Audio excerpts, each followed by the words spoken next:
અચ્છા, એક એવું પણ મિથ છે કે જો તમારી લાઈફલાઈન લાંબી તો તમે લાંબુ જીવશો, તો આ મિથ છે કે સાચી વાત છે? ના, આ તદ્દન મિથ છે.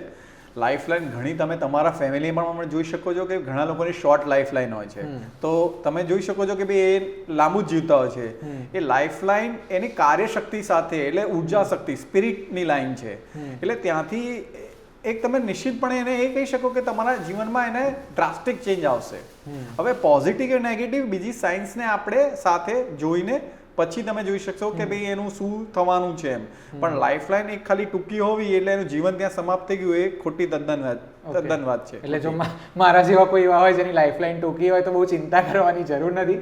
આપણે એ પણ સમજીશું કે કઈ લાઈનને શું કહેવાય થોડું ડિટેલમાં, પણ એના પહેલાં હજી એક મિથ વિશે વાત કરવી છે કે બહુ બધા યુટ્યુબ વિડીયોઝ, ઇન્ફ્લુએન્સર્સ કે એ લોકો એવું કહેતા હોય છે કે તમારા હાથમાં ત્રિકોણ છે કે તમારા ત્યાં એક હાથના પર્ટિક્યુલર પાર્ટ પર ગોળ બને છે તો તમને ભવિષ્યમાં ધન લાભ થવાનો છે, નોકરીમાં પ્રમોશન મળવાનું છે. તો આ વાત કેટલી સાચી છે? મતલબ મારો ઉદ્દેશ એટલો જ છે કે લોકોને વધારે સાચી માહિતી ખબર. મેં જ કહું છું, જે અત્યારે રીલ્સ ને બધું બહુ બની રહ્યું છે, જેમ આપણે કોઈ બી તમે સાયકોલોજીની વાત કરો કે કોઈ ડોક્ટર પાસે જાઓ તો એક ખાલી તમને 5 મિનિટમાં એ જજમેન્ટ નથી કરી શકતો.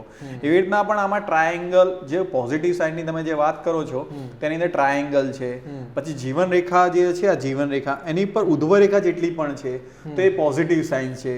સન લાઇન છે, સૂર્યની જે સૂર્ય પર્વત નીચે જે હોય છે એની ઉપર હોય જે સન લાઇન હોય તે કેરિયરમાં બહુ સારી રીતના છે, એને સારું પ્લેટફોર્મ હોય છે. ભાગ્ય લાઇન હોય છે. હવે કોઈ તમે સીધી ભાષામાં, આપણે દેશી ભાષામાં કહીએ તો પહેલા આપણે જોતા હતા કે ભાઈ અહીંયા મનીની લાઈન, ભાગ્ય રેખાની પાસે પૈસો જ નથી. હવે મેં કેટલાય ઘણા હાથ છે કે ભાગ્ય રેખા ના હોય પણ કરોડો શું અબોજોપતિ પણ હોય છે. એટલે એને કયું પ્લેટફોર્મ મળ્યું છે, કઈ ક્ષેત્રમાં બેઠો છે, એ બધા ફેક્ટર જોઈને પછી તમારે પ્રિડિક્શન આપવું. તમે અત્યાર સુધી આટલા કરિયરમાં કેટલા લોકોના હાથ જોયા હશે? મેં મોર દેન 3,000 to 4,000 હાથ જોયા હશે. ઓકે, એટલે તમારો એક્સપિરિયન્સ બહુ જબરજસ્ત છે. હવે આમાં ક્રિમિનલ્સ પણ આવી ગયા કે કોઈ સેલિબ્રિટીઝ પણ આવી ગયા? ના, સેલિબ્રિટીઝ બી ઘણા. હું હમણાં છેલ્લા 2 વર્ષથી રિસર્ચ ઓરિએન્ટેડ વર્ક કરી રહ્યો છું.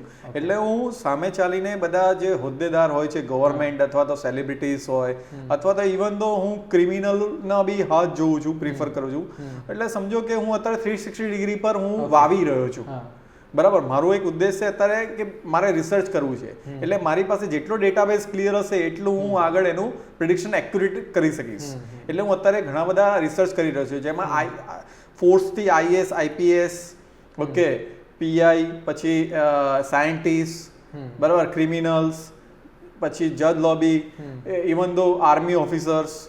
બરાબર, આમાં કંઈ એવું કોમન હોય છે કે આ બધી બહુ સારી પોસ્ટ પર કામ કરનારા તમે જે પદના નામ લીધા તો કોઈના હાથ જોઈને એવું કહી શકાય કે તમે ભવિષ્યમાં સરકારી નોકરીમાં જશો કે તમારામાં યશ કીર્તિ છે ભવિષ્યમાં? એવું કરિયર, મતલબ જ્યારે હું 12th પાસ કરું છું કે ગ્રેજ્યુએશન કરું છું એના પછી કરિયર ઓરિએન્ટેડ ડિસિઝન લેવામાં પામિસ્ટ્રી હેલ્પફુલ કરે? ઓફકોર્સ, કેરિયર ઓરિએન્ટેડ ડિસિઝન લેવામાં પામિસ્ટ્રી હેલ્પ કરે.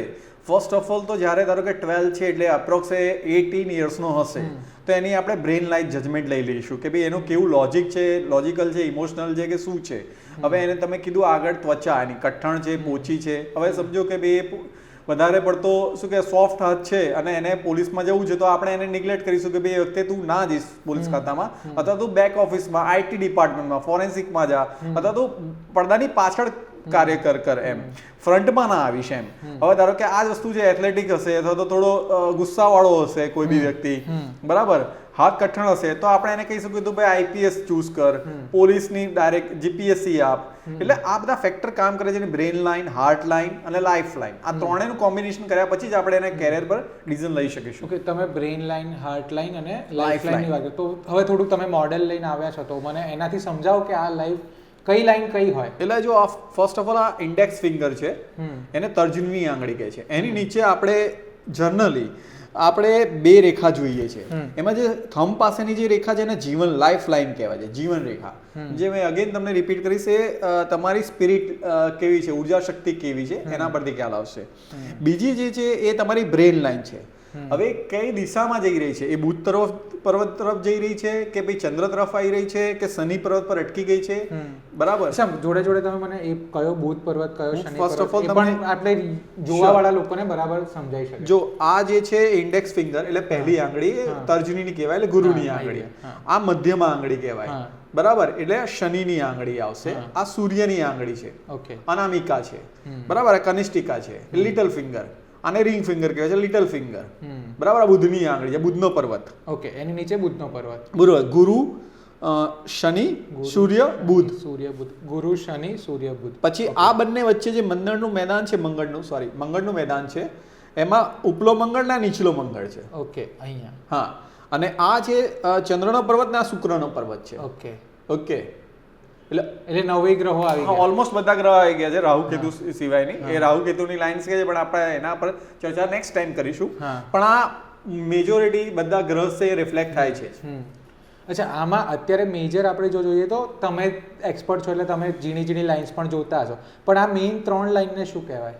એ આપણે જીવન લાઈફ લાઈન કહેવાય. મેં તમને જે પહેલા કીધું, જે પહેલી આંગળી છે આપણે ઇન્ડેક્સ ફિંગરની નીચેની જે 2 લાઈન આવે છે થંબ પાસેની છે એને જીવન રેખા કહીશું. પછી જે અગેન ઇન્ડેક્સ ફિંગરની નીચે જે બીજી રેખા છે એને જે આ બુધ તરફ જાય અથવા ચંદ્ર તરફ જાય એને બ્રેઇન લાઈન કહીશું, બ્રેઇન લાઈન કહીશું. અને જે બુધ તરફથી નીકળીને જે ગુરુ તરફ જાય છે એને હૃદય રેખા કહેવાય છે. હવે આપણે અગેન પેલી વાત કરીએ કે તમારી હાથમાં જો કોઈ પ્રકારના નિશાન હોય, ગોળ બનતું હોય, ત્રિકોણ બનતું હોય, તો એના શું અર્થ હોય છે? જો જનરલી ત્રિકોણ છે, મેં તમને કીધું ઉધ્વ રેખા જેટલી બને છે, ભાગ્ય લાઈન છે, સૂર્યની નીચે ભાગ્ય લાઈન છે, સીધી રેખા જે ગુરુ પર્વત ઉપર ભાગ્ય લાઈન હોય, ત્રિકોણ હોય, બરાબર, તો આ પોઝિટિવ સાયન્સ છે. સ્ક્વેરને પણ આપણે પોઝિટિવ કહી શકીશું. યવ જે છે એટલે યવ એટલે જે આમ અંડાકાર જેવું થોડું બનતું હોય, ચેન જેવું નહીં, અંડાકાર તો ચેન જેવું જે બનતું હોય છે એને આપણે યવ કહે છે. યવ છે, કાપેલી લાઇન્સ હોય, કપાતી લાઈન હોય, ક્રોસ લાઈન હોય, ક્રોસ જે સિમ્બોલ્સ છે એ બધા આપણે એને નેગેટિવ સિમ્બોલ્સ કહી શકીશું પામેસ્ટ્રીમાં. અહીંયા પામેસ્ટ્રીમાં આપણે પેટર્ન સમજવાની જરૂરી છે. ઓકે, પણ તમે એક પેટર્નથી જજમેન્ટ નહીં લઈ શકો. તમે એને 360 ડિગ્રી પર, એટલે તમે આના પામના દરેક એંગલને ઓબ્ઝર્વેશન કરીને પછી તમારે પ્રિડિક્શન આપવું પડશે. ઘણા લોકો શું કહે છે કે મારા અહીંયા ત્રિકોણ પડ્યો, બી સારું જ છે, પણ જો સમજી લો એ જ વખતે એના બીજા આંગળીના બીજા ભાગોમાં ખરાબ સૂચન હોય તો એનો પ્રભાવ ઓછો થઈ જાય છે.